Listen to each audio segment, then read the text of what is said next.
অপেক্ষা করা ভালো, তবে যে এর মূল্য বোঝে না তার জন্য অপেক্ষা করা বোকামি। আঘাত বলা সহজ, কিন্তু অপমান বলা সহজ নয়। পৃথিবীর সব থেকে নোংরা ডাস্টবিন হলো মানুষের মন। একজন বিশ্বস্ত বন্ধু আর 10,000 আত্মীয়ের সমান। মানুষ বড়ই অদ্ভুত, ভদ্র আচরণকে দুর্বলতা ভাবে আর বদ মেজাজকে ভাবে ব্যক্তিত্ব। কিছু অজানা প্রশ্নের উত্তর শুধুমাত্র সময়ের কাছেই থাকে। সময়ের সময় হলে সময় নিজেই সেই অজানা প্রশ্নের উত্তর দিয়ে দেয়। বাস্তবে তো বিজয়ী সেই মানুষ হয় যে জয় এবং পরাজয় উভয়কে সদরে গ্রহণ করে। Doctor APJ Abdul Kalam sir বলেছেন, তুমি সর্বদা ওই মানুষটিকে খুশি রাখো যাকে তুমি প্রতিদিন আয়নাতে দেখো। পরিস্থিতি যে কোনো সময় পরিবর্তন হতে পারে। জীবনে কাউকে কষ্ট দিও না। আজ হয়তো তুমি শক্তিশালী, কিন্তু সময় তোমার থেকেও বেশি শক্তিশালী।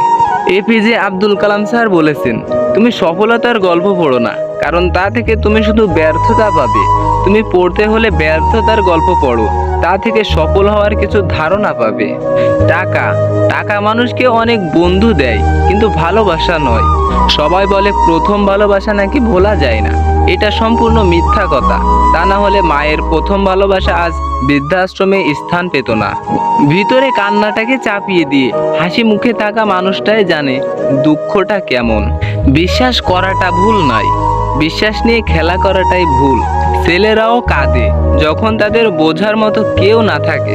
আমি স্বার্থপর নই, তবে আমি তাদের থেকে দূরে সরে যাই যাদের কাছে আমার কোনো মূল্য নেই। আমি খারাপ থাকি, তাতে কোনো অসুবিধা নেই, কিন্তু আমার দ্বারা কারো খারাপ হোক তা কখনোই চাই না। রাখতে হলে পার্সোনালিটি রাখুন। বেশি অ্যাটিটিউড আর ইগো তো সবাই দেখাতে পারে, সবাই রাখতে পারে। পার্সোনালিটি কয়জন রাখতে পারে? বেঈমান আর স্বার্থপর লোক কখনোই নিজের ভালো ছাড়া অন্যের অনুভূতি বোঝে না। কাউকে প্রয়োজনের চেয়ে বেশি দাম দিতে নেই। দিলে সে তোমাকে সস্তা ভেবে বস্তায় পুরে ডাস্টবিনে ফেলে দিবে। আমি ছেলে হয়ে সব কিছু করার অধিকার পেয়েছি, শুধু পাইনি চিৎকার করে কান্না করার অধিকার। স্বামী বিবেকানন্দন বলেছে, জীবনে হেরে যাওয়া বলে কিছুই হয় না। হয় যে তার আনন্দ থাকবে, না হয় শেখার প্রস্তুতি থাকবে। সেলফ রেসপেক্ট হারিয়ে কাউকে প্রয়োজনের চেয়ে অতিরিক্ত ইম্পর্টেন্স দিলে সে একদিন না একদিন লাথি মারবেই। অনেক কথা বলা মানুষটা যদি হঠাৎ চুপ হয়ে যায়, বুঝে নিও আঘাতটা অনেক গভীরেই লেগেছে। কিছু নীরবতা অকারণে হয় না, যন্ত্রণাটা এমন হয়ে যায় যে আওয়াজটাকে কেড়ে নিয়ে যায়। কার জন্য কাঁদছো তুমি? কার জন্য এত মায়া? এই শহরে আপন বলতে তো শুধু তোমার নিজের ছায়া। মাঝে মাঝে মনে হয় জীবনে কিছু কিছু মানুষের সাথে পরিচয় না হলে বোধহয় ভালো হতো।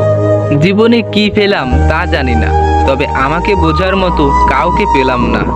অতিরিক্ত ভালো মানুষই না দেখানোই ভালো, কারণ ভালো মানুষটাকে মানুষ এখন দুর্বলতা ভাবে। সমালোচনা তারাই হয় যার প্রতিভা আছে। স্বামী বিবেকানন্দন বলেছেন, আসলে কেউ কাউকে ভোলে না, প্রয়োজন ফুরিয়ে গেলে যোগাযোগটা বন্ধ করে দেয়। স্বামী বিবেকানন্দন আরো বলেছে, বিশ্বাসঘাতককে গালি না দিয়ে ধন্যবাদ বলুন, কারণ সে তোমাকে মানুষ চিনতে শিখিয়েছে। সময় বেশি লাগাও, ধৈর্য ধরে কাজ করো, সাফল্য তুমি পাবেই। যার ইচ্ছা থাকবে সে বাহনা নয়, সঙ্গে থাকার পথ খুঁজবে। সময় বদলাতেও সময় লাগে, কিন্তু মানুষ বদলাতে সময় লাগে না। এপিজে আব্দুল কালাম স্যার বলেছেন, খারাপ কাজে কখনো এগিয়ে যেও না, আর ভালো কাজে বাধা আসলেও কখনো পিছিয়ে এসো না। সাকসেসফুল হতে গেলে কি লাগে? অপমান, খারাপ সময়, একাকিত্ব, নিজের প্রতি আত্মবিশ্বাস আর প্রচণ্ড জেদ। ব্যাস, তোমার জয় নিশ্চিত। আসসালামু আলাইকুম, আমি হলাদার মনিরুজ্জামান রাজীব। আমি একজন ডিজিটাল কন্টেন্ট ক্রিয়েটার। আমি প্রতিনিয়ত আপনাদেরকে মোটিভেশনাল স্পিচ দিয়ে আপনাদেরকে মোটিভেট করতে সাহায্য করি, যাতে করে জীবনের চলার পথটা সহজ হতে পারে। তো আপনারা যারা আমাকে চেনেন, অনেকদিন যাবত আমাদের ভিডিও দেখতেছেন, কিংবা আমার চ্যানেলে নতুন আছেন যারা, তারা অবশ্যই আমাদের চ্যানেলটি সাবস্ক্রাইব করবেন।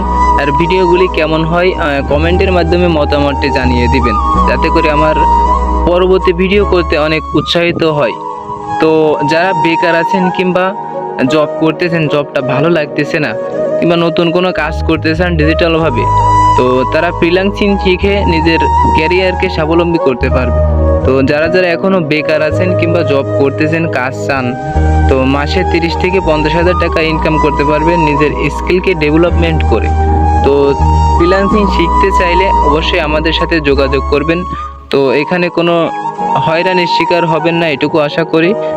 তো আমি আছি এখানে আল্লাহর রহমতে 3 থেকে 4 বছর যাবত আমি এখানে কাজ করতেছি ফিউচার আইটি থেকে। তো যারা ফ্রিল্যান্সিং শিখতে চান, নিজের ক্যারিয়ার গড়ে আর কি নিজেকে স্বাবলম্বী করতে চান, তারা অবশ্যই যোগাযোগ করবেন আমার সাথে। ধন্যবাদ।